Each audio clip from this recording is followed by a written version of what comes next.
What makes God angry?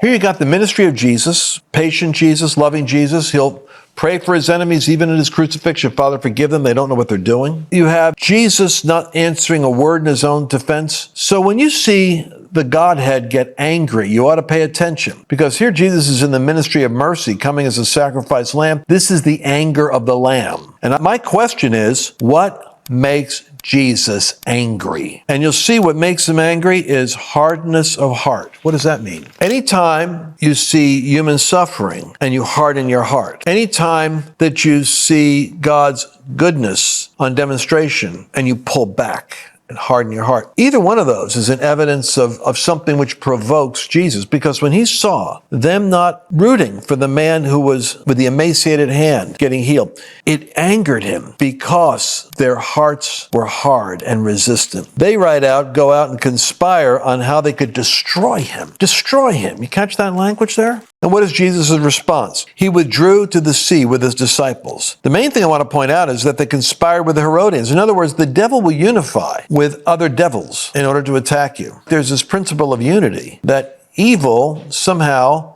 works with evil when it comes to attacking the righteous. But Jesus withdrew with his disciples. I love that. I love the fact that he could have stayed in the confrontation. He could have stewed, or if he wanted to, he could have stirred up the mob against these Pharisees, these scribes. Are they not the reason why you suffer as you do? And he could have stirred up a revolt. He didn't. He withdrew. He left them. But the great multitude from Galilee followed, much to the frustration of the Pharisees and Sadducees, who never attracted a crowd, evidently. And they also came from Judea and from Jerusalem and from Idumea and beyond the Jordan and the vicinity of Tyre and Sidon. In other words, you didn't even need social media. All you needed to do was have the real deal. And within 2 chapters of Mark's gospel, the fame of him spread out everywhere. Hey there, you just listened to an excerpt. That's a little bit of the podcast.